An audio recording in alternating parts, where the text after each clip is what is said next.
good morning. Welcome to Matenaer On Air. Jane Matenaer, Greg Bach, Calvin Butenoff coming to you live from our home at Radio Park in Racine. You can always join us, call or text.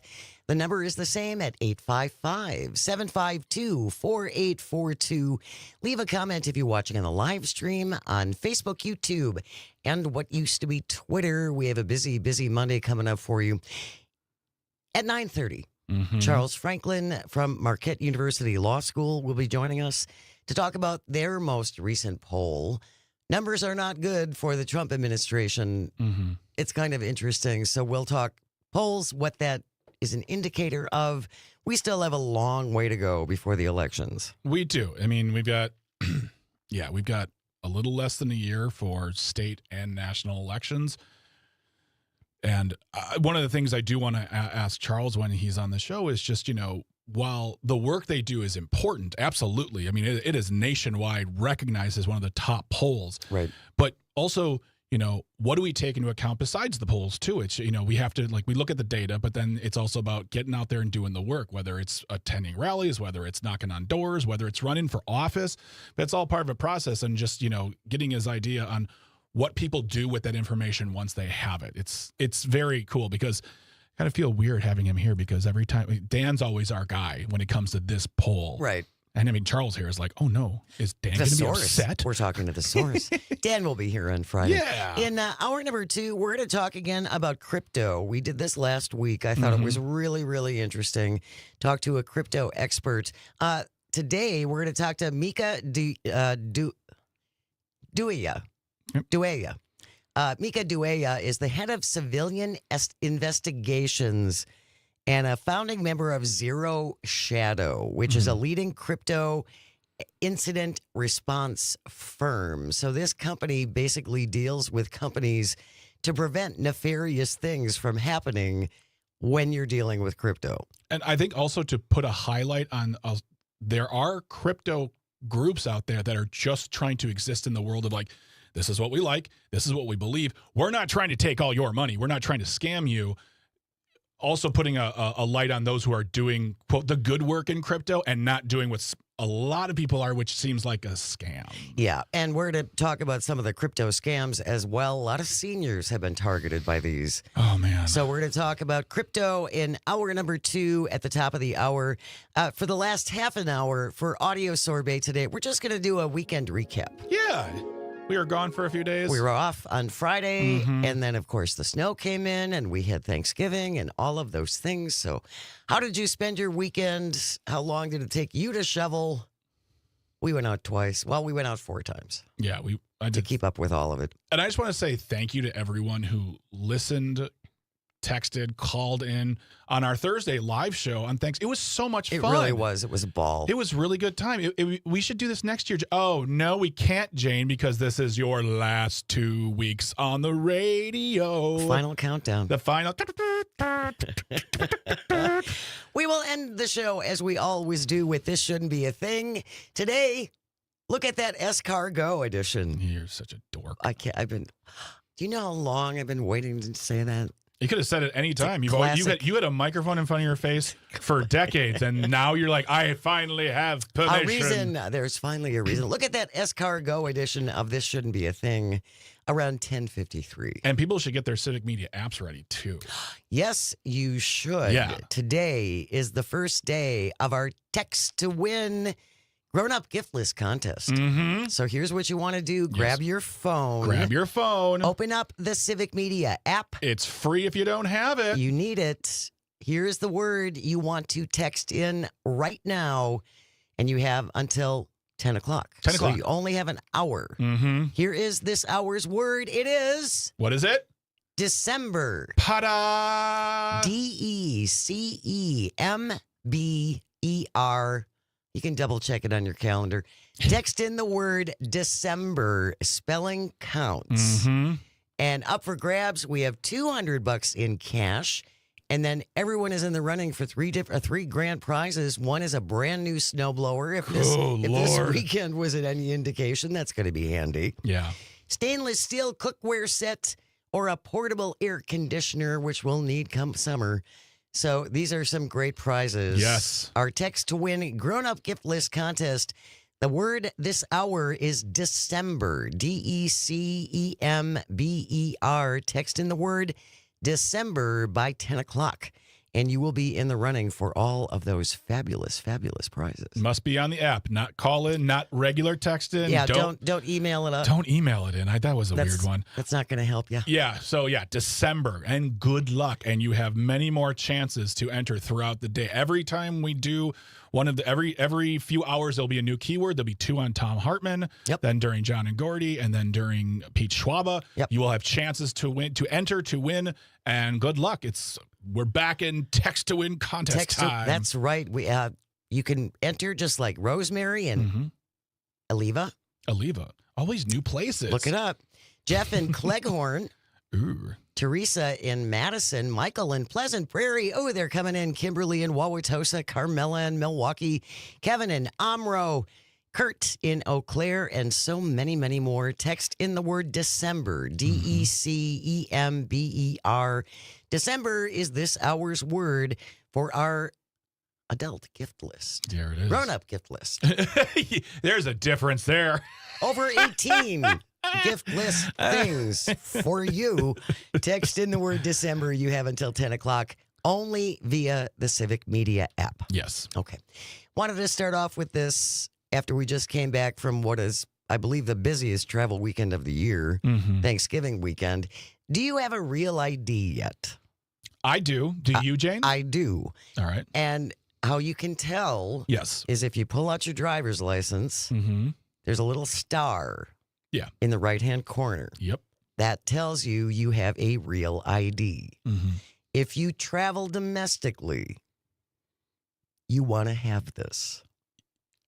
Earlier in the year, we talked about how I felt you needed to have one. Like it was going to be an all or nothing thing. There was a deadline, and if you didn't have it, it seemed like too bad, so sad. That they wouldn't let you fly. But I think they realized that even though this has been a 20-year project. Yeah, this has been in the works for a long time. And everyone was supposed to have it back in 2020, but then something happened in 2020. I can't remember what it was. It was the COVID, the global pandemic. Oh, that's right. That happened. That was a real thing that happened. They were giving leeway, and they leewayed it all the way to this year. It was 2021, then 2022, then they said 2025. And I was under the impression that this was going to be, all right, if you don't have it, you are not flying domestically, and you can't even go into federal buildings without it. And then it seemed to be we need a little more room, to get this done. But they've introduced a whole new, what seems like a not smart plan on how to enforce this now. But it would behoove you to either have your real ID or a passport. One of the two. It'll make your travel 100 times easier if you have this. Well, here's what's coming. The TSA announced that as of February 1st, if you go through an airport security checkpoint and you don't have a real ID or a passport, they're going to charge you $45. Now, here's how this is going to happen. If you're in line, that lovely TSA line. It's a party. And it's so short, usually. Yeah. By the time you get up to the front, if you don't have a real ID that is a driver's license with this star in the right-hand corner or a passport, they're going to send you out of the line to complete an online verification process before you can get back in the line and try and get on your flight. TSA says people with a lost or stolen real ID or passport will also have to pay this $45. Once verified, that fee covers access for up to 10 days. But if you travel outside of those 10 days, you have to pay the fee again. This sounds like nightmare to me. Oh, yeah. It's going to be. Well, we thought it was going to be when it felt like a hard date, like a hard deadline. By this date, you must have a real ID. And we thought it was going to be, oh, my God, there's going to be a tumult in the airports. It's going to be pandemonium there. And then they started to shrug their shoulders and said, okay, don't worry about it right now. This seems even worse because it absolutely seems like I'm sorry, but this seems like a terrible plan. When I buy a plane ticket, I get a ton of fees on there, and they're all laid out. If you go to the airport and you don't have a real ID and you don't have a passport, there should just be a way at the ticket counter where they can press a button, give them a credit card, they charge you $45, and then you move on. But to make them get out of line and then fill out another form, and if they don't have a special line for those people to say, all right, you get back into line right here, it is going to be crazy. And luckily, this is happening after the holidays. Oh, yeah. But this is I want to use a word that's FCC compliant, but I'm not thinking of any right now. This is a terrible idea. Yeah, it is. People traveling without a real ID, here's what you do. You go to tsa.gov and you follow instructions to verify your identity and then pay the fee once it kicks in. Once you complete this form, you get an email from TSA before going through the checkpoint. They say the whole process should take about 15 minutes. It could take 30 minutes or even longer, which means you could potentially miss your flight. Mm-hmm. Yeah, the agency warns that even after you go through all of this, there is no guarantee that individuals will be cleared to cross through security.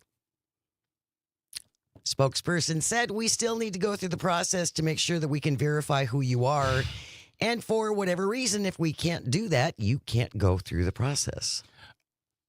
I'm sure there's a reason, but no one's ever successfully explained to me how having a traditional ID, one without the star, is so much more detrimental to security than one with it. And the fact that me presenting a traditional ID without the star at my checkpoint makes my ID any less legitimate. I don't. And if I have one of those IDs, one of those driver's license, if I go over, 3 steps this way and fill something out, how does that make it that much more official? I mean, there are people out there who say things like, well, I'm not getting a real ID because I don't need one. I don't travel and I don't go into federal buildings. Well, there may come a time when you're going to need it. Yeah. And also, I just say this. I think everyone should have a passport just in case. It really just makes sense to have a passport. And expensive. I know it's expensive. I understand it's expensive, but it's also something you do every 10 years and you never know. And also, I think that paying $45 on the spot is too much to protest the Real ID movement. It's here. It's happening. You're going to get one anyway someday. So may as well get it now. None of this makes sense, including the Real ID itself. It doesn't make sense to me. Well, and the fact that they can continue to charge you this $45 if you travel outside this 10-day period once you get this special thing. Yeah, you want to get a Real ID. Yeah. And avoid this impending nightmare. Yeah, it's going to be nothing but inconvenience for you. It's not going to be I'm going to say the first 6 months are not going to go well. When we return, we're going to talk about Ozempic and weight loss drugs and the state role in helping us pay for them. That's all on the way. Stay close. You're listening to Matenaer On Air on the Civic Media Radio Network. What else to do about it? Yeah!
It's been a long time, now I'm coming back home. I've been away now. Oh, how Good morning and welcome back to Matenaer On Air. Jane Matenaer, Greg Bach, our resident young person Calvin on the board, coming to you from our home at Radio Park in Racine. Join us. Call or text at 855-752-4842. Leave a comment if you're watching on the live stream on Facebook, YouTube, and what used to be Twitter. It is underway for the next 2 weeks. Our statewide text to win grown-up gift list contest. Mm-hmm. Open up your phone. Yes. Open up the Civic Media app. Yep. Pick your favorite station, WAUK. Yeah. Text in the word December, DECEMBER. Text in the word December. You have until 10 o'clock to text that in. You are in the running then for $200 in cash and one of 3 grand prizes. Brand new snowblower, a stainless steel cookware set, portable air conditioner, all very nice. Yes. That $200 is going to come in handy. Yeah, you could get a passport with it. December is the word, DECEMBER. Text in the word December. Your next chance coming up with Tom Hartman during the Tom Hartman Show in the 11 o'clock hour. So stick around for that. States retreating from covering drugs for weight loss. This is out of the Wisconsin Examiner. Shalina Shetalani has the byline. Some states are rethinking coverage of these GLP-1 drugs for weight loss as budgets tighten and Medicaid programs brace for cuts, including in Trump's big, beautiful billionaire bill. As of the 1st of October, 16 state Medicaid programs did cover these weight loss drugs for obesity, up from 13 last year. But some states now say they will discontinue the coverage or restrict who can qualify for it because they don't have the money to cover this and the Fed isn't going to do it. And things like, Ozempic specifically, I know is a drug that's been used for diabetes.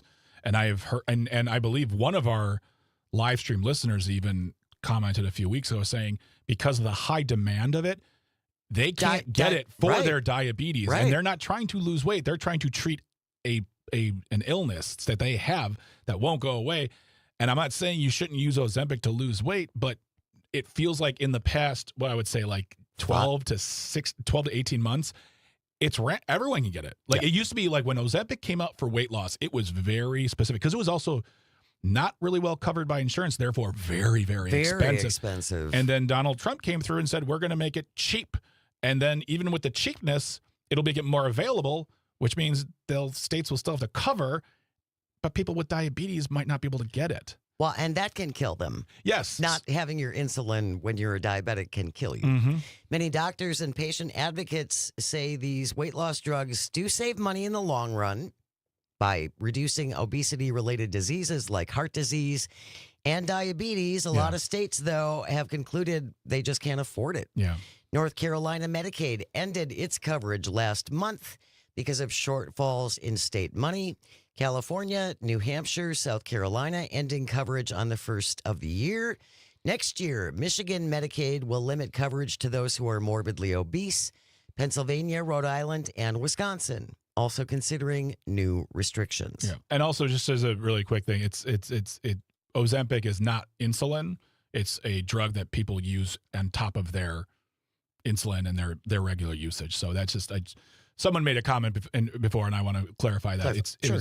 But I think I don't know how to frame it in the sense of say, I don't want people to not be able to lose weight. And if they truly need a medical option, then okay, talk to your doctor, whether it's lap band surgery, whether it is Ozempic or some other drug that can do that.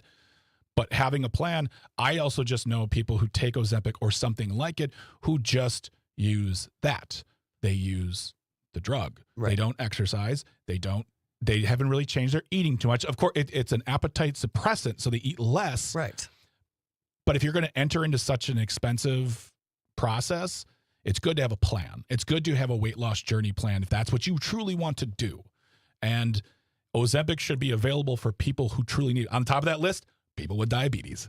One expert says this likely reflects recent state budget challenges and the significant costs associated with covering these types of drugs. After a number of years of robust revenue growth right after the pandemic, now states are starting to see their revenues slowing, increasing spending demands, and a lot of fiscal uncertainty due in no small part to recent federal actions. And honestly, this goes back to, this, we're looking at this topic and you turn your head all the way back to the beginning of where it started. This all starts with the budget that was passed this year. The massive cuts to Medicaid, Medicare, Social Security, all those government programs that which may not cover this particular thing, but all those social safety net programs that were gutted, that won't take effect, a lot of them until next year after the midterms. Convenient. That is why we're facing these hard choices by states, and it's red states and blue states and whatever you want to call them that are making these choices because they just don't have the money, and the federal government isn't going to pony up anything. If they're not giving money to FEMA, they're not giving money for this. In April, the Trump administration scrapped a Biden-era measure that would have required state Medicaid programs to pay for some of these drugs. Of course, Donald Trump says he's been negotiating with drug companies and they've reduced costs 700, 800, 1,000%. Yeah. So apparently all you have to do is go to your local pharmacy and they'll give you money. Yeah. And so far, I mean, I'm pretty much on the social media and news sites. I haven't seen anyone saying, hey, I got my Ozempic and a check. No, not so far. No, not having. If you have gotten a check, if you got free, if you got your meds and a big check, please let us know. 855-752-4842, 855-75-CIVIC. We have news coming up next, and then when we return, Charles Franklin will be here from the Marquette University Law School. Stay close. You are listening to Matenaer On Air on the Civic Media Radio Network. Oh, how I've been alone. Wait till I come back to your side. We forget the tears we cried. I feel as though you ought to know that I've been good as I can be. And if you do, I'll trust in you and know that you will wait for me. But if your heart breaks, don't wait.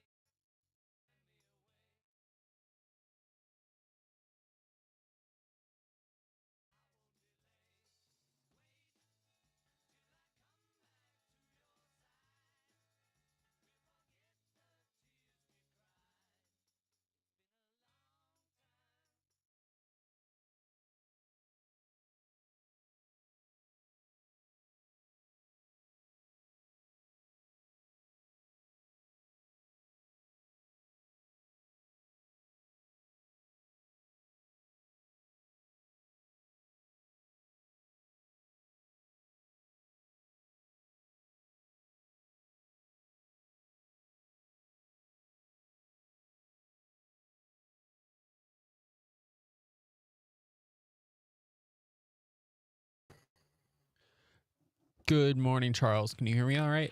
I've got you fine. How am I? You sound great. We come back in just about 4 minutes. Okay, very good.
morning and welcome back to Matenaer On Air. Jane Matenaer, Greg Bach, Sweet Calby on the board, coming to you from our studio at Radio Park in Racine. You can always join us, call or text. The number is the same, 855-752-4842. Leave a comment if you're watching on the live stream on Facebook, YouTube, and what used to be Twitter. Before we get to our next guest, just a reminder, we are in the midst of our grown-up gift list text to win contest. You can pick up $200 in cash. That's our daily prize. 3 grand prizes, a brand new snowblower, stainless steel cookware set, a portable air conditioner, multiple chances to enter. The word to text in right now via the Civic Media app before 10 o'clock is December, DECEMBER. If you haven't yet, text in the word December via the Civic Media app. And then be listening in the 11 o'clock hour with Tom Hartman for your next keyword and your next chance to enter. Joining us, we are delighted. He is a nationally recognized government scholar and pollster. Charles Franklin has been director of the Marquette Law School poll since it began in 2012, led the law school poll during the highly scrutinized 2012 election cycle. Charles Franklin, good morning. Thank you so much for joining us. Good morning. Good to be here. Happy to have you with us. Lots to break down. You did a poll last month, and were you surprised by some of the results of this? Are you ever surprised, Charles? Because you do these so often. I'm wondering if anything ever makes you go back and go, wow, I wasn't expecting that. I can be surprised by some things. You know, I think you do this for a while and you kind of expect certain things to be true. The Democratic advantage in the congressional vote looking ahead, that's only 11 months from tomorrow. So time's ticking down. Democrats have about a 5-point advantage over Republicans among all registered voters. But when you look at likely voters, that goes up to a 9-point advantage. Now, 9 would be exceptionally strong for Democrats in the actual vote. So I wouldn't take that to the bank yet just now. But it is showing that the country is leaning Democratic for Congress and that Democrats are more likely to vote than Republicans are. That's why among likely voters, the Democratic margin gets bigger. It's because Democrats are turning out at about an 8% greater rate than Republicans are. Again, we're talking about, at the time this poll was done in mid-November, a couple of weeks ago, 12 months away. So these are just indicators of where the public is right now, not a forecast for where the vote will ultimately end up. Yeah. That said, just as we saw in the November elections in New Jersey and Virginia, Democrats are in a pretty good position right now. So that was a little surprising. The margin there was a little surprising. Yeah, especially because of the numbers we were hearing about the popularity of the Democratic Party was somewhere close to syphilis. I mean, it wasn't good. Yeah, no, you nailed it on that one. And that's absolutely right. And still, even in this poll, Republicans are seen a little more positively than Democrats are. This poll was done during the shutdown. Almost all of the interviews were finished before the Senate voted to end the shutdown, and it was completely finished before the House voted to end the shutdown. So think of this within the context of the shutdown. Sure. Democrats got a significant boost in popularity between our September poll and this November poll. Republicans came down just a couple of points. But here's the thing that's lurking behind that unpopularity of the Democrats. Among Republicans, 80% approve of the job Republicans are doing in Congress, but among Democrats, it's just 53% in September. Barely half of Democrats approving of their party. Now, during the shutdown, that went up to 64% approval among Democrats. So the difference between Republicans' overall approval and Democrats' overall approval is largely because Democrats have been so disappointed in their party, finding it not resisting Trump in the way that they would like it to. But here's the kicker. You look at those Democrats who are negative towards their own party, and they are voting 94% for Democratic congressional candidates. Those happy with the party voting 95% for their Democratic candidates. And so this disappointment with the party is easy to interpret as turning away from the party. But when it comes to electoral support, those unhappy Democrats are just as strong voting for Democrats in the fall as the happy Democrats are. I got to say happy Democrats. I'm real pleased at working that in. I rarely meet happy Democrats lately. The going back to what you were saying as far as like, you know, the where the Democrats were a year ago today, which was a lot of postmortems of what went wrong and how did we lose the message. A lot of actually things we hear Republicans doing after they lose elections. In that, you know, in this 11 months between, it's actually say almost 13 months between the election and now. Yeah. When you do those polls, Charles, and you see numbers like this go up for Democrats, do you see then, you know, from the reaction from the party or reaction from social media, people's like, all right, we're back. We're doing better. Is there something in you as a person who runs these polls that says it's the numbers, it's fine, but don't like you're not winning anything. There's no votes yet. I feel like people can look at poll numbers and just say we're back, We're good. we're Yeah. good. Okay, cool. I can go back to whatever I'm doing, but it's just an indicator. It doesn't mean any elections will be won. How do you deal with people who say that to you?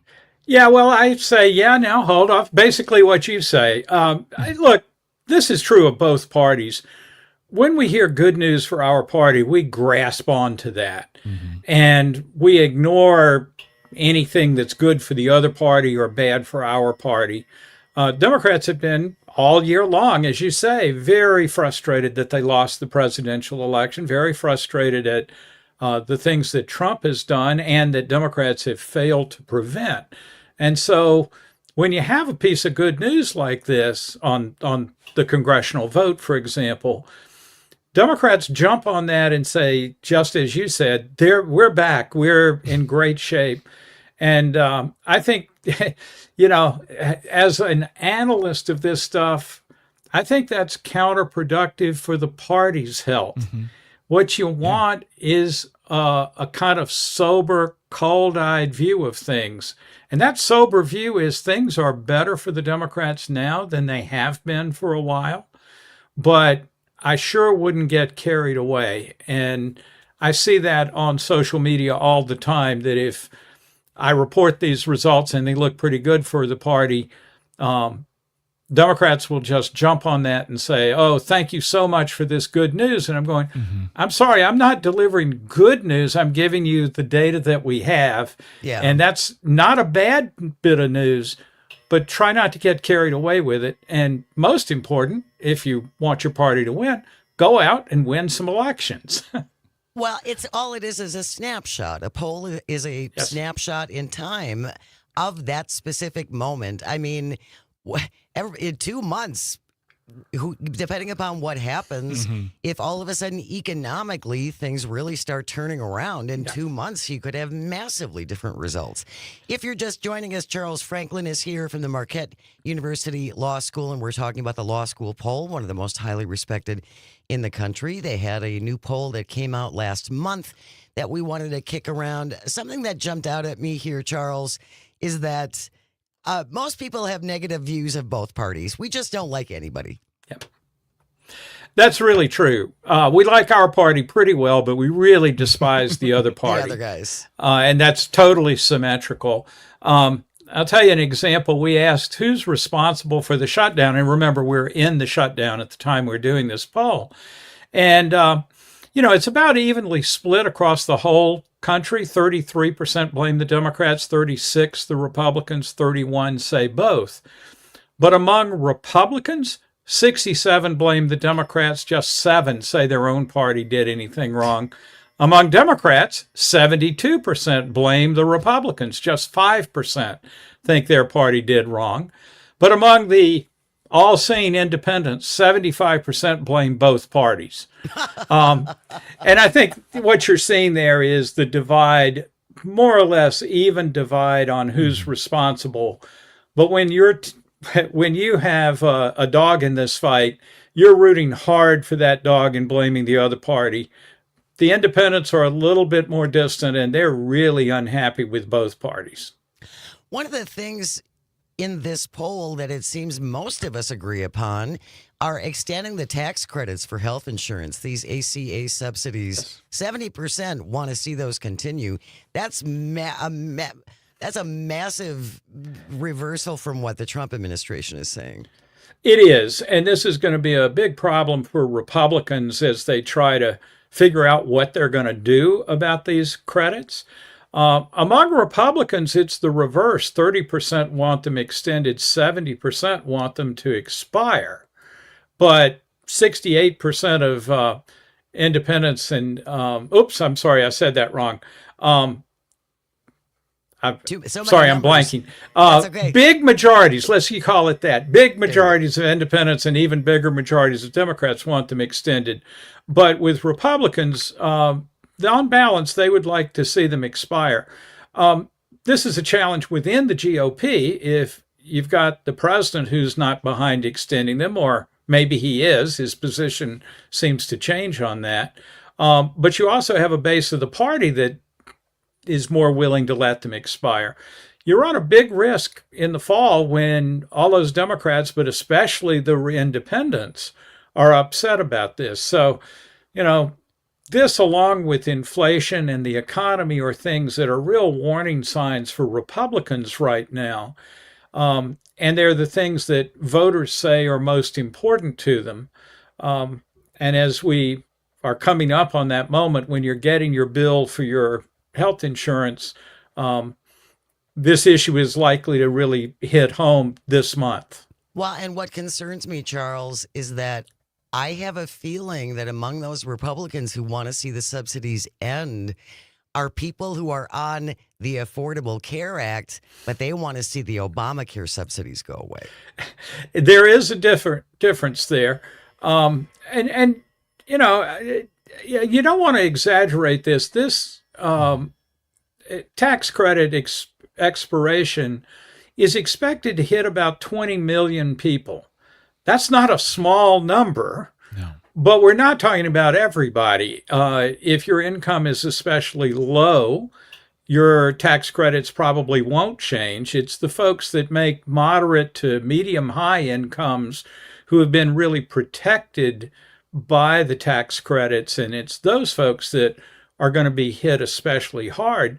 But those are exactly the kind of folks that tend to vote and tend to make their opinions known to their elected officials.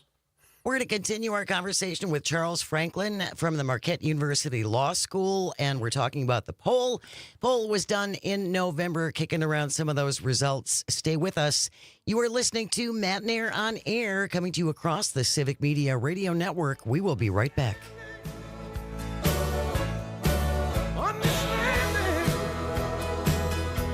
You got me understanding.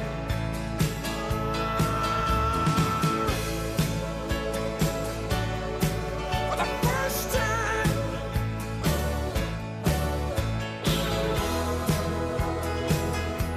you got me understanding. Yeah, yeah, yeah, yeah.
Good morning and welcome back to Matenaer On Air. Jane Matenaer, Greg Bach, Dr. Slide on the board, coming to you from our studio at Radio Park in Racine, where you can join us. Call or text at 855-752-4842. Leave a comment if you're watching on the live stream. Good morning, live stream on Facebook, YouTube, and what used to be Twitter. You have about 7 minutes to grab your phone, open up the Civic Media app, pick your favorite station, WAUK. Text in the word December, DECEMBER. December is the word to text in for our grown-up gift list text to win contest. Up for grabs, $200, our daily prize. 3 grand prizes in the running: snowblower, stainless steel cookware set, portable air conditioner. But you can't win unless you enter. Text in the word December, DECEMBER. December is the word. You have until 10 o'clock. And then your next shot in the 11 o'clock hour with Tom Hartman. He will have a different keyword for you, so be listening for that. Right now, we are joined by Charles Franklin, who heads the Marquette University Law School poll. We are talking about the poll that they did in November. Charles, one thing that really jumped out for me at this is that, boy, neither party likes this mid-decade redistricting. Nobody, it's almost 70%. Yeah. No, it's really striking. And we've asked about it a couple of times and seen very similar results of large majorities across parties. Republicans and independents and Democrats don't like it. The one thing that's changed is that in September, when Texas had done the redistricting, but California had not yet, Republicans were more positive towards redistricting. Still, a majority disapproved of it, but a substantial minority approved, and Democrats were very opposed. Democrats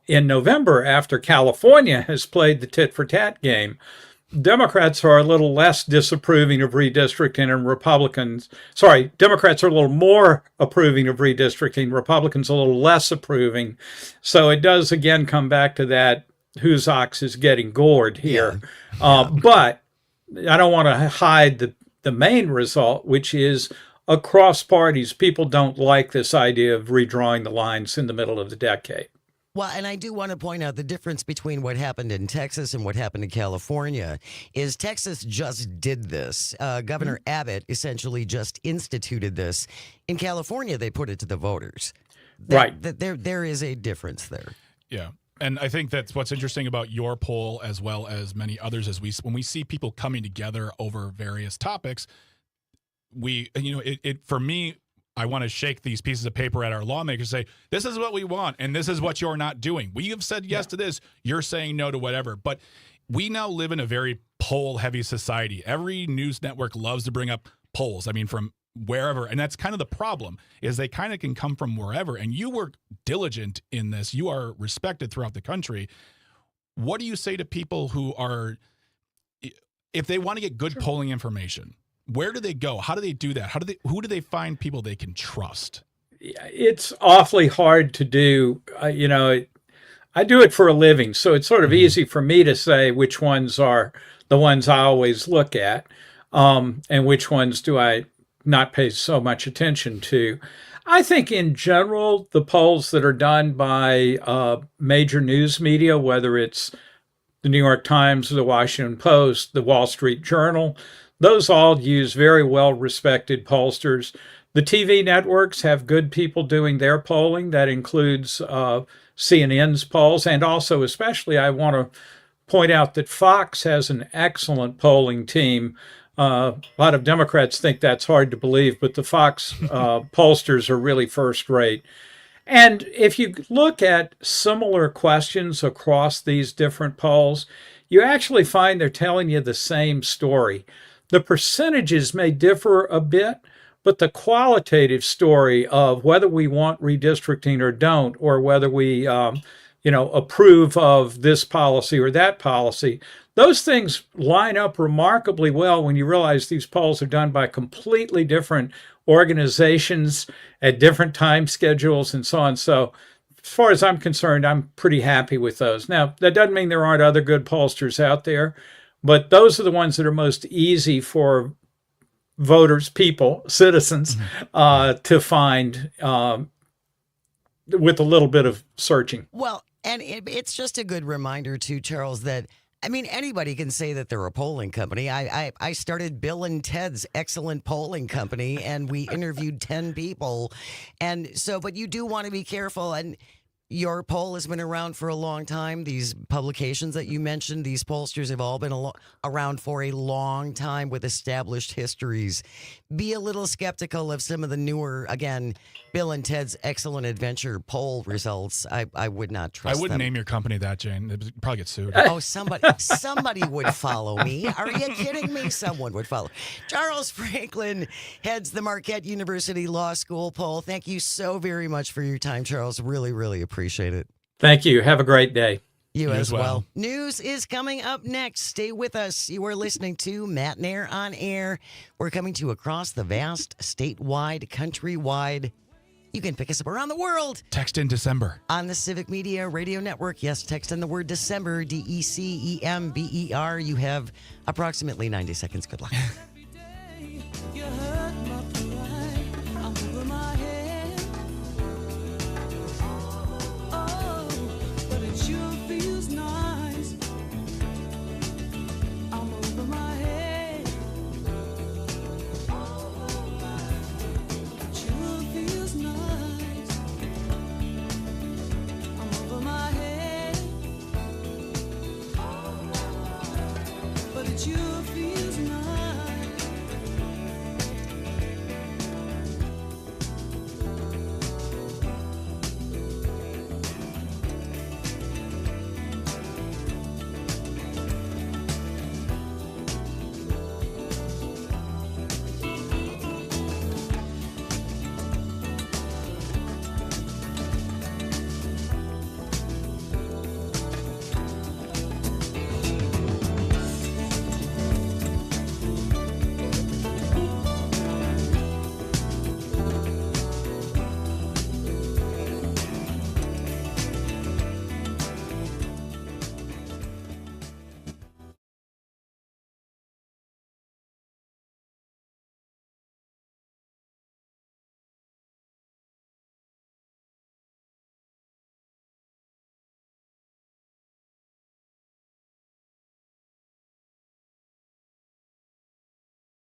Good morning, Micah. Can you hear me all right? I can hear you guys. Can you hear me? Yes, I can. We come back in about 10 seconds. Is your last name Daia? Is that the correct pronunciation? Daia, and if not, we can just go with Micah. Okay, sounds good. Thank you.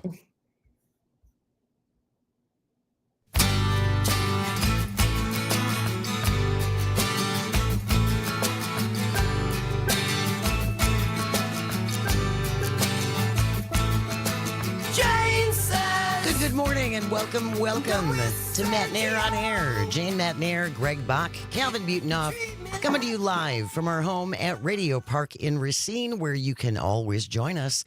Call or text. The number is the same, 855-752-4842. Leave a comment if you're watching in the live stream on Facebook, YouTube, and what used to be Twitter. Micah Daia is the head of civilian investigations and support and a founding member of Zero Shadow, a leading crypto and Web3 incident response firm. Micah, good morning. Thanks so much for joining us. Good morning, and thank you for having me. Absolutely. Well, let's start first of all with what it is that Zero Shadow does. From my understanding, you help crypto companies stay legitimate. Is that accurate? In a way, yes. So we do a little bit of everything. So one of the things is, we help those that are already in the crypto space stay safe. So, okay, hey, doing audits, things like that, reviewing what are safe procedures, what's not safe. But primarily what we're known for is our incident response. And so that's when the bad stuff has happened, that they've been hacked, exploited. Maybe, there was something of an insider theft. North Korea, unfortunately, these malicious interviews, something more on the malicious side where they need on the go now 24/7 monitoring, where we're pretty much tracing, investigating, working with law enforcement, and kind of in a way like a crypto superhero where our goal is to freeze. So, are you looking out for like crypto scams though? Is that what you guys are involved in? Because huge. this is a big thing, and I know I found a couple articles too. A lot of seniors and a lot of young people are pulled into these crypto scams. Oh my goodness, I don't even know where to start, but that is one of our main things is where we try to, inform ourselves, hey, what is happening right now? Like, what are the big trends targeting people? And then it's not even just like targeting like the crypto exchanges, like the big crypto people who have millions and billions of dollars, but it's also like the individuals because that's usually where it starts. And so, like I'm pretty sure you're well aware of like back then in the day, you'd receive a suspicious phone call. Somebody would walk you through, tell you to go to Home Depot, purchase like some sort of gift card, so on. Yes. And so now with the crypto theft, like those pretty much like those like transcripts of what the scammers used to use have evolved, especially as the financial system has evolved, technology has evolved. And so it's been a fun, interesting time, unfortunately. I don't mean I do not want to come off disrespectful to our older folks, but like the directions of go to Home Depot, buy a gift card, and then the steps. I understand. Again, I don't want to sound insulting. I understand how they get that process, but as far as crypto goes, how do seniors get pulled in when sometimes technology can be a problem where they don't even understand certain simple things that are everyday processes? How do they get involved in crypto then? How is it? How are you walking them through that process? Oh my goodness. One, I'm glad you mentioned that, Greg, because like when I'm, chatting with victims, or I like to call them users, individuals afterwards, it's so difficult just to get them on a Google Meets call. And so I question, I'm like, it Yes. took me over half an hour to get you on a phone call just so I can see your face, so you can see I'm a human. Yeah. How did you get walked through this? Because Right. like if you've seen crypto, it's a little complex. Like It's complicated. It is. it's very complicated, but these scammers are so patient. Yeah. I cannot even explain the patience they have. In a way, I'm like, they have a patience of a god, but that's their job. Like they're pretty much in the business to scam. And so I've seen a few different trends of what they'll do to take advantage of the elderly. So one, like I'm sure you've all seen it. You get that suspicious text message. Hey, Mario, it's me. Do you remember me? Do you want to grab lunch? Hey, we met on that dating website. Hey, I'm going to be in town. Like those weird messages that somebody might be like, Mhm. oh, okay, like let me Maybe I respond. forgot. Yeah. I just got a new phone, so on. Oh, maybe this will be like that story of that one grandma who opened her home to somebody that was confused on Thanksgiving. And Yeah. so they'll start that little messaging banter like, oh, sorry, apologies. Or maybe, they start somehow like they answer a phone call where the scammer is impersonating, somebody like such as law enforcement, financial institution.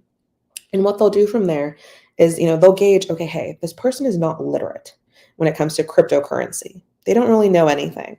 So they might start with a few different angles. One, they'll say, hey, your 401k, your financial blah, blah, blah portfolio has been compromised. We need to get you to a safe space.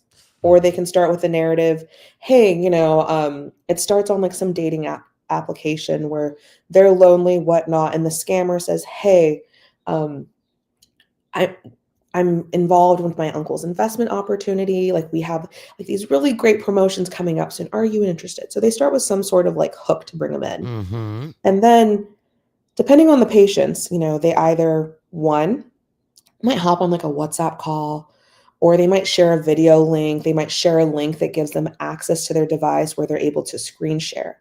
And so that usually tends to be one of the main two things is they try to find a way that person, the individual, can give access so then the scammer can walk them through. Or they might email them a link because they'll be like, oh, here's my email. And then they have them click on the link, which downloads the software, the remote access software, where they might, again, a lot of us use like password reuse. So like your password to your email might be the same password for your bank account. And then they walk the user through, hey, we need to make this safe. Like, so let's go do this. We're going to go open this account, and they walk them step by step where the, remote control might be showing the arrows. Oh, you see this little thing in this upper left corner? We're going to click those dots. Oh, you see bank accounts. Okay, Oh my hey, we're going to gosh. go on this drop down and you're Oh. going to connect your bank account. You're going to get some emails right now. Don't worry. Again, this is all part of the process. You're just going to say yes, yes, yes, yes, yes. And so I've had some elderly users where in the past weeks or whatnot, they didn't really know anything about crypto. Mhm. Maybe there was a language barrier. English isn't their native language. So they're concerned when it comes to immigration status, whatever the thing be. So that the moment, your traditional financial institution calls you, they lie because the scammers are telling them to lie. And Yeah. so we have on one end where the traditional financial system has like these enhanced due diligence measures to protect them. Mm-hmm. But then depending on the user, they're so engaged into it, especially if it's a romance scam, unfortunately, they're willing to lie. And Boy, so, yeah. you just make my stomach hurts now. I can just seriously though, I can imagine if I didn't have this job Mhm. and read as much as I do and talk to people like you, Micah, I can see getting a phone call, someone saying your 401k has been compromised. We need to do something right now or they're going to drain your savings. Mhm. And that panic Oh, yeah. that you feel, right? And getting a call like that and then trusting them. Boy, Mika, when you talked about how they are walking you through the process of your own demise, Exactly. essentially. Yeah. They're taking advantage of your emotions, the panic, and because like they're heightening like these emotions and the panic, your normal alarms that are supposed to be preventative, they're out the window. Yep. You're seeing things from such a narrow lens because that's what they want you to see. That's what they want you to focus on. Your family members could be calling on you to check in like, hey, if you had answered their phone call, maybe you would have been like, oh, wait, like I shouldn't be doing this. The Yeah. sanity check. Yeah. But when you're in that moment where they're walking you through Oh my gosh. your paranoia, all those alarms, those protective barriers, they go. And Well, this and doesn't as you, just happen. Yeah, it doesn't happen eh, just to elderly people. It happens right. to young people too that are in the system. They're like, I should have known better. If you're just joining us on Matenaer On Air, Micah Daia is our guest. She's the head of civilian investigations and support and a founding member of Zero Shadow, which is a leading crypto and Web3 incident response firm And that's what I wanted to talk about next is that, we have a person from the Better Business Bureau who comes here and talks about scams every quarter just to be on the lookout. And one of the things we always discuss that this is not an age specific thing. With young people, it might even be easier by just someone saying, hey, I'm going to use teen speak. Hey, bro, do you want to get on this thing? And they just click, click, click, and they're done. And that's it, because they see crypto, they see riches, they see the world around Easy them. money. And it's easier. And this is a point where parents have to be involved in what their kids are seeing on their screens, because it's a matter of going from, who knows if that bank account on that tablet is hooked to the credit card of their parents, and they say, oh yeah, of course we want crypto, and they hit it. I mean, how are kids being brought in and therefore should be protected from these types of scams as well? I think one of the main things is social media. Mm-hmm. They hear about these opportunities from social media, whether they're following some influencer on X, on TikTok, they're following an influencer on YouTube. And, a lot of people read into the comments. And so, especially now with technology, we see that like AI, artificial intelligence, like people are impersonating, celebrities, these fake endorsements, whatnot. They're reading into the conversation threads like, oh, hey, like there's this upcoming like token drop. There's this upcoming, they're giving free crypto tokens, like drop your wallet in the chat now if you want to seize advantage of this. And so they'll be like, oh yeah, I don't want to miss out on this, like the FOMO, fear of missing out. Yeah. And so they're clicking on things, they're connecting to things, and they don't realize like, okay, hey, maybe it's like an interesting URL. Like I'll just say tokenairdrop.top. And so they click on this thinking, okay, hey, like if I type in my crypto address, like I type in something, like I'll eventually get this free access. But what they don't realize is that this URL might be a malicious link where maybe they're spying into their device. Maybe they're what we call like a drainer, where they just drain everything. And they're like, why isn't it loading? Like, why am I not getting my free tokens? And it's because they're using that excitement of, the crypto space. I'm going to get rich quick. And they're not thinking these things clearly. Like, as you mentioned, Greg, like they also don't think about like, what are the repercussions of this? Like, let's just say I click on this link. What else is connected to the device I'm using to click on this link? Which is something we see about like the elderly folks, like, oh, my bank account, my credit card, $20,000 worth, easily gone. Oh my God. Micah, do you guys do any tracking of cryptos that have essentially exploded? I mean, the value was super, super high, and then all of a sudden it was gone. I know there have been a lot of users who have invested in certain cryptos and then have lost everything. Yeah. So one of the things with cryptocurrency is that it's volatile, and it's kind of like the stock market. Like it goes up, it goes down, it's influenced by other factors.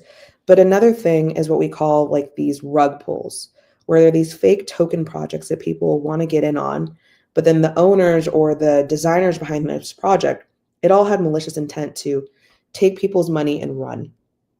And so we focus more so on the latter of like what is illicit, like what is maybe something that we can connect to a previous scam, previous rug pull exit. And so that's one of the things we try to look for is like, how do we get on top of it, of connecting the dots? We're going to continue our conversation with Micah Daia, is the head of civilian investigations and support at Zero Shadow. We're talking crypto and how to stay safe if you are in that sphere. Stay close. You are listening to Matenaer On Air. This is the Civic Media Radio Network, and we'll be right back.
Good morning and welcome back to Matenaer On Air. Jane Matenaer, Greg Bach, Calvinator on the board, coming to you from our studio at Radio Park in Racine. You can join us, 855-752-4842. Leave a comment if you're watching on the live stream on Facebook, YouTube, and what used to be Twitter. Micah Daia. Jeez, I'm just going to call you Micah. We'll just make it easy. Let's go with that. Is head of civilian investigations and support and a founding member of Zero Shadow, a leading crypto and Web3 incident response firm. Thank you so much for being here, Micah. It's been very interesting. You know, in all this discussion, we were just discussing with Micah about how crypto scams, well, I get they're just scams. I was trying to be a more whatever about it, but they're scams.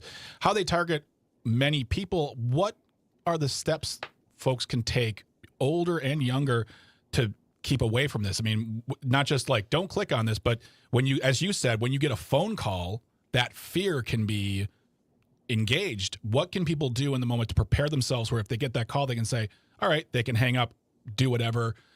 What do we do when we get that reach out from those people trying to take our money?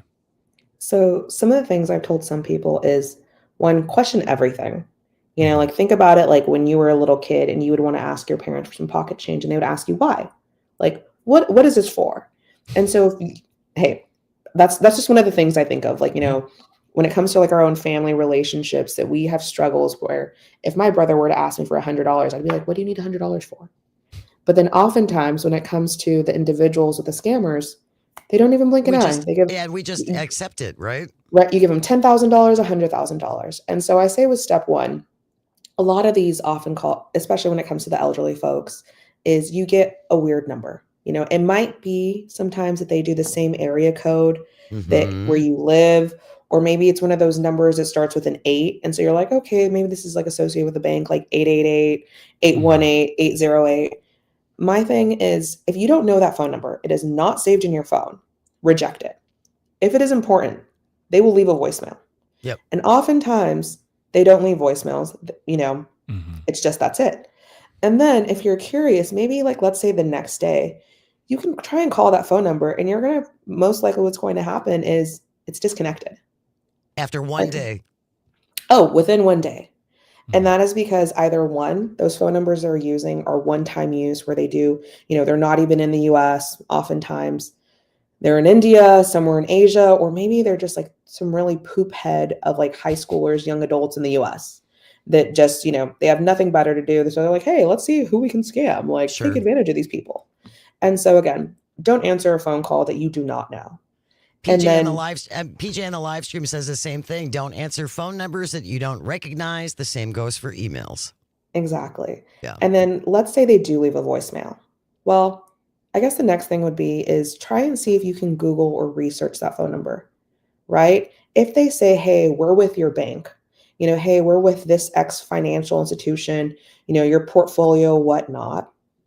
I would look at the back of your debit card, the back of your credit card, or maybe go in person to that institution and confirm, right? Because a lot of people are impersonating. They're saying, hey, I'm with so-and-so. Hey, I'm with law enforcement. But, you know, if you have those resources, go in person, confirm yourself. And they'll be like, hey, no, can you show us that email? Like, can you walk us through? Like, let's look at that phone number. Because oftentimes, if it is connected to an institution and say you didn't answer, in their system, they're going to have some sort of, you know, recording of it if it was them. They'll have a ticket number, they'll have an open case, so on. And so that's the other thing I would recommend is look into it. You know, especially with emails, like those emails you don't recognize or those emails that look legitimate. Another thing might be is like clicking the email header, because often what happens, I'm sure many of you are familiar with, is they'll pretend to be like, hey, I'm with Chase Bank or something. But the moment you click that email, you'll see the actual real identity behind it is, I don't know, rocket launch at gmail.com. It has nothing to do with Chase Bank. And so I think that's the only thing is just try to be a little more meticulous, a little more, you know, eye-opening. And then the most important thing that I've told a lot of people, when you wake up, try not to touch your phone for the first hour, because a lot of times I am guilty of this too. try not to touch your phone for the first hour because a lot of times we don't, we're We're not jogging, awake. we're not aware. And so you're accidentally clicking on things that had you, brush your teeth, taken a shower, walk the dog, who knows, you'd have been like, oh my gosh, like that was a total scam. Like, come on now. Like, Greg knows this from firsthand. Okay, Micah. yeah. I gotta. In the holiday, I think it was last year. In the holiday, I got a text from USPS saying, "Hey, we just need to confirm some information for your Delivery. I'm like, oh, I'm getting a lot of stuff delivered. So I clicked on it, I confirmed it, and I gave him my number. And about 10 minutes later, my not sleepy morning brain kicked in, and I went, what did I just do? And I looked and I saw where the link came from, and I should have gotten 3 tickets driving to the bank because I sped to the bank to cancel that card. And that's my point over all these discussions, that you may think you're tech savvy, you may think you question everything, but there are moments where you just aren't thinking and you do something and you're in this situation. So yeah, I think, Micah, that is a great, don't trust anything you get. Always ask questions. Yeah. And it's like, especially it's like, just take time to pause before you do something. So whether you're waking up, you're running around doing groceries, or you're at a party. I've had users where they were in control of, actually this was a user, $20 million. They were at a party in Florida, accepted an airdrop link, and then boom, So it's like, if you can, just take the time to pause, and you can always come back to it later. Wow. Micah Daia is with Zero Shadow, a leading crypto and Web3 incident response firm. It's been so interesting. Micah, thank you so very much for your time. Of course. Thank you. Have a great day. News is coming up next, and then a little audio sorbet on the other side. Stay close. You're listening to Matenaer On Air. This is the Civic Media Radio Network.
storm out. Good morning. Welcome back to Matenaer On Air. Jane Matenaer, Greg Bach, Sweet Calby coming to you live from our home at Radio Park in Racine. Join us at 855-752-4842. Leave a comment if you're watching on the live stream on Facebook, YouTube, and what used to be Twitter. Tomorrow is Giving Tuesday. I'm going to give thanks for that. As well you should. Yeah. That was my very... And thank you very much. Thank you very much. Giving Tuesday, of course, an opportunity to donate to our favorite local charities. Yes. Civic Media and all of our stations around the state have picked a couple that we would encourage you to donate to if you don't have one particular charity in mind already. A lot of folks already have their favorites. But if you would like to make a donation for Giving Tuesday, we would encourage you to go to the Wisconsin Humane Society, wihumane.org, and also Milwaukee Community Crossroads, which cultivates a vibrant Milwaukee by helping individuals, families, and neighborhoods access basic needs. And looking at, if you go to civicmedia.us, the website, civicmedia.us/give, each station has their own. And I'm looking at ours. It is the Street Angels Milwaukee Outreach. Lovely. Looks to eliminate homelessness through access to basic necessities and resources to break the cycle. So go to the website, check them out, and give if you can. Give what you can. Every little bit helps. It really does. And if you can't give, we understand that. Just spread the word then, because these organizations, in trying times, let me put it, in normal times, it's tough for these organizations to be around. In trying times like this, it's going to be even more tougher. difficult. So even if it's just like, I just got $5, that $5 will be used. Absolutely. It all adds up. It really does. Yes. And the other thing you can do too, especially when it comes to like the Humane Society and Matic, Milwaukee area animal domestic control, they have to take every animal. They can't turn any animals away. Yeah. So they are always struggling. A lot of these places have wish lists on their websites of items you might have that you can donate. So that's something to check out as well. Doesn't always have to be money. And you can always volunteer. Yes. Because all of these organizations are always looking for more bodies. Okay, it is the portion of the program we call Audio Sorbet, where we get away from the news and talk about other things so we don't all crack up. And we're going to do kind of an Audio Sorbet grab bag today. Oh, boy. Holiday weekend related. Oh, boy. Just because a couple things we didn't get around to. We did have a show on Thursday. We did. And again, thank you everyone who called in, who texted in, who were a part of that, who sent us their recipes, Dietrich and Meg. Dietrich and Meg Yes. and Shasta. Yes. Shasta with, oh my good gravy. We're coming to Eau Claire next year. For Thanksgiving. I'll chip in for the food. I can't pay for all of it. I'm not made of money. But man, a Thanksgiving feast with those three, good gravy. And the sous vide. The sous vide preparation. Yes. We got another email about that too on Jane Says. So some interesting things we're going to research there. But yes, how was your Thanksgiving weekend? How did you manage with the snow? Did you end up changing your plans? If you got snowed in on Saturday, what did you do with your day? You were supposed to go to Indiana. Yeah. And you were the bringer of the turkey. Yeah, it was an interesting. So I'm always a little stressed out in the holidays, Thanksgiving and Christmas. Those are the only holidays my family really do anymore. And it's just I want to make sure everything's perfect, and I want to make sure everyone's having a good time, and I want to make sure that there's nobody going, oh, well, and then ... a passive aggressive complaint about how we are not good at what we do. Point is, it's been the same for the past few years. My mother-in-law is so gracious and allows us to use her house as kind of it's the gathering spot for my family. Not even this is not an in-laws. This is my family. So my mom, her companion, my sister, her husband, the niece and nephew, me and my wife, and then my mother-in-law. We all gather at Thanksgiving at her house because, again, I am lucky, blessed, whatever you want to say, to have a mother and a mother-in-law who are adorable. deathly close friends. They're fabulous. So close. They That's love each other so wonderful. much. But we all gather there, and there was a crybaby moment from yours truly over some poorly constructed chairs that needed to be put together, but that got solved, and I got over myself. And we bought again this year a turkey from a local farm, Two Creeks Farm in Union Grove. If you can't get to Union Grove, buy yourself a local turkey. If that's your thing. If it's a chicken or a ham, go local. There's many reasons. One, you are supporting local business. You are supporting our farmers. And also, I'm sorry, it's just better. And this year, Jane, oh my God. Was it the best turkey on the entire history of turkeys? There was almost a big problem because the turkey got done quick. Well, let's go back now because you were supposed to go to Indiana. Yeah. You were the bringer of the turkey, and you did not go to Indiana. Well, the Indiana trip happens on that Friday. So we always do Thursday at my mother-in-law's house. And then Friday, we pack up the car. We go to Indiana, South Bend, where Bridget's family is a lot from, the Indiana area. And just kind of spend like 2-3 days there catching up with folks and friends, people who are flying in from all over the world to spend time with family. And Thanksgiving's over. I'll get back to the turkey in a moment. But Thanksgiving's over. It's the next day. We know a storm's coming here in Wisconsin. And then all of a sudden, Bridget's cousin, who is in Ireland, says, oh, there's a huge storm warning in Indiana. And it's like, oh, well, so what? I want to go. I don't want to be here. I want to go. I want to get out of town. I don't take vacation much. And No, you don't. And it's also, I like hanging out with her family. So long story short, too late. We just decide not to go because the storm that's coming to Indiana is pretty much going to be the same storm we're getting here in Wisconsin. And we decide to cut bait, stay home. We had the dog in daycare for boarding for 2 nights. Oh, wow. So we pulled her out as well. And we just went home. And man, we were so angry on Saturday morning around like 11 o'clock because there was barely any snow at that point. Yeah. And we were very much of the like, We could have made it. yeah. And then we found, well, one, it happened. Then, I mean, yesterday with like, there was, I think in Kenosha, we got between 9 to 11 inches. And also in Indiana, they got walloped in those counties. And there was a huge accident on 94 going southbound to Indiana. So overall, it was just like 2.5 days cuddling up in the house, cozy and nice. Let's get back to the turkey. Well, you started me up on Indiana. Well, but you were the bringer of the turkey, and you didn't go to Indiana, so you and Bridget ended up with this turkey. But the turkey was made for Thanksgiving on Thursday. Oh, I thought you were taking it with you to Indiana. No, not at any point did I make that clear or apparent or anything. No, we bought the turkey for Thanksgiving on Thursday. Oh, I was confused. So it wasn't just you and Bridget eating turkey for 4 days. No, we had turkey on Thanksgiving night, and then we had leftovers. Okay. And this turkey was so well prepared by my wife. It was brined. It was just given all the love and support. Brined and basted and sung to. Mm-hmm. And we almost got to the point where it was like it cooked. It was done before people showed up.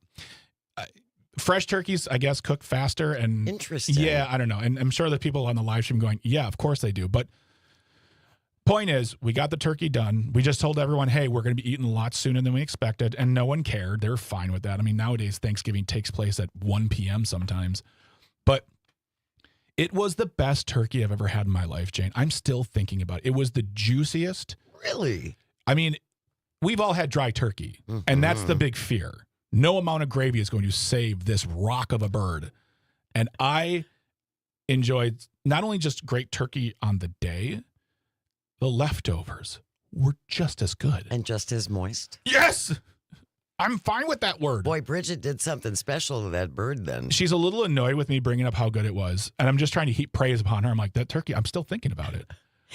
855-752-4842. It's an audio sorbet grab bag today. Just want to know how your holiday weekend went. What did you do when you were snowed in? On Saturday, I baked. Yeah. Roger from Stevens Point texting in. I just want to send out kudos to Cece Winans for her beautiful singing of the Star Spangled Banner before the Packers-Lions game on Thursday. The Yes. Packers victory, that is. Packers win. I was very surprised by that one because the Lions Lions have been hot. So you said you baked on Thursday? I baked on Saturday. On Saturday. Yes. So what did you do on Thursday? Like just hung out? Well, Thursday got home. Well, I had to go to the grocery store Because you needed 2 eggs. because I needed 2 eggs. Because you didn't text me and say, Greg, can you bring me some eggs?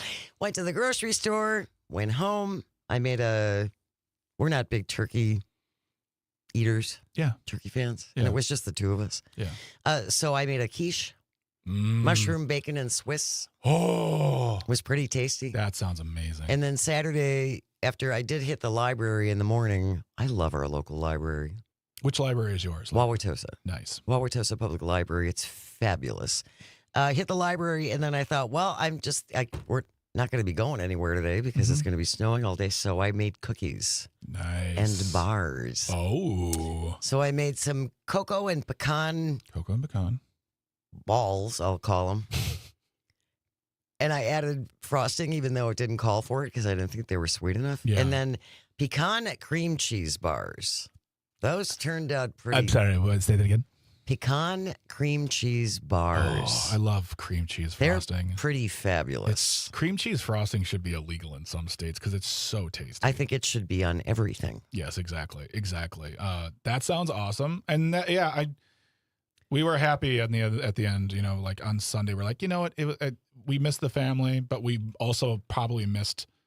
Well, it's Bad just weather. the hours. It's the hours of trying to fight your way home. Mm-hmm. Yeah. And I was relieved that you guys didn't go because I was worried about you because I'm the extra mother you never asked for. You're welcome. Thank you. Sure. Calvin, how was your Thanksgiving? Did you guys do anything crazy? Yeah, no, it was a pretty basic and boring Thanksgiving.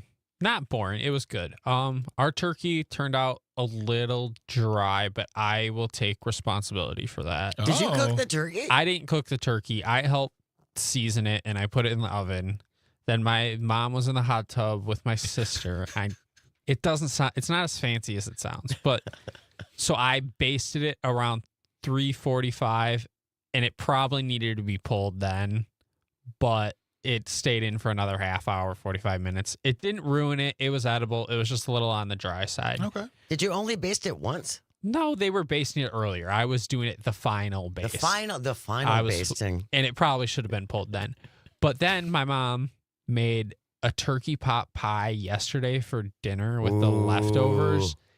And my mom, I will say, is a decent cook. She's not overly adventurous, but she knocked this one out of the park. Is it was great? Really good. Yeah. A pot pie done correctly Mm-hmm. is one of the most wonderful comfort foods. I've not had a pot pie since I was a little kid. You might be overdue. I might be overdue. Can I tell a really quick fun story? Yes. So we ordered a lot of our stuff from Festival Foods in Kenosha. We ordered the stuffing, the mashed potatoes, and the macaroni and cheese. We ordered it like a month ago on their pre-order thing. And I got there, and they were like, we can't find your order. I'm like, okay. And they said, it's no problem. We can get everything put together. They looked for a long time. And they said, we're sorry, we don't have it. We can put it together. It's not about a problem. We have everything here. I said, yeah, no problem. And at one point, the lady, as she's preparing, she goes, can I just say thank you for your patience and not yelling at me? A lot of people have yelled at me today. I'm like, no problem. Thank you for not yelling. Yeah. Thank you. That's where we're at. Thank you. All right, when we return, we're going to wrap up the show with This Shouldn't Be a Thing. Look at that Escargot edition. I know, it just makes me happy. You're listening to Matenaer On Air. This is the Civic Media Radio Network.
morning. Welcome back to Matenaer On Air. Jane Matenaer, Greg Bach, Dr. Slide on the board, coming to you from our home at Radio Park in Racine. Join us at 855-752-4842 on the live stream. You can watch on Facebook, YouTube, and what used to be Twitter. Coming up on the show tomorrow, Pat Kreitlow, host of Mornings with Pat Kreitlow across the network from 6 to 9. He will be here after the 9:30 news for Audio Sorbet tomorrow.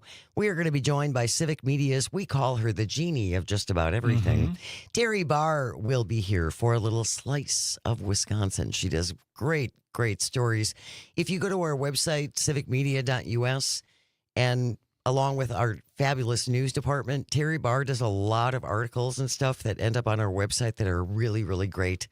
And speaking of, you can always subscribe to our newsletter. Absolutely. Go to civicmediatoday.substack.com. It is a wonderful distillation of all the days, I would say the previous days and today. Yeah. It's hard to explain it because you're going to be getting clips from shows that are happening in the morning, stuff from happening yesterday afternoon, stories people are working on, podcast information, just sort of like everything happening in the Civic Media universe sent to you once a day in the afternoon in Civic Media Today. It's absolutely free. Go to civicmediatoday.substack.com and you can sign up right there. It's great. I mean, it's really growing. It's popular and people are really liking what they're getting. Make sure also you have the Civic Media app, which is absolutely free, because our text to win grown-up gift list contest is underway. Tom Hartman is going to have another keyword for you coming up after 11 o'clock, and then in the 1 o'clock hour, and then with John and Gordy later on today, and Pete Schwaba later on as well. So 2 weeks. We have 2 weeks for our text to win grown-up gift list contest. 2 weeks of something else, too. 2 weeks of something else. Yes, it is the final countdown here. Final countdown. Final Jane countdown. Matenaer. Tomorrow, 9 days. 9 days. 9 days to go till I retire. We're going to be hearing some fun stuff, having fun people on. So stick around and share your memories of Jane as we get closer and closer to December the 12th. December the 12th. All right, Calvin, whoosh, it's 10:55. That means it's time for... This shouldn't be a thing. If you ever find a thing you think this should not be, send it into Greg and me at janesays@civicmedia.us. JANESAYS. Jane says at civicmedia.us. Calvin found this from CNN. Catherine Nichols, the lucky one with the byline. The headline reads, more than $100,000 worth of escargot stolen from French snail farmer. More than $100,000 worth of escargot stolen from French snail farmer, leaving the supplier scrambling to replenish the snails in time for the holiday season. This is not really the post we thought we would write. Approaching the holidays, L'Escargot de Grande Cruz wrote in a post on Facebook on Tuesday, we were victims of a burglary. Our stock of fresh and frozen snails were stolen. The family business breeds about 350,000 snails a year. My goodness. Preparing them with the greatest care. The snail theft is a shock, incomprehensible, and a real blow for all the team. The farm, based in Bouzet in northeastern France, said that thieves entered the farm undetected, broke into the buildings housing the snails. It's not like they had to chase them down. The fence surrounding the property had been cut. Once inside, the thieves found shelves full of snails. In jars, fresh, frozen. Some of the stock taken was not ready for consumption. The shells of the shells had not been cleaned. The butter had not been made. You cannot consume it directly. So if you're one of those guys who helped yourself, don't just be popping them in your mouth. Well, we know who stole them if they do that.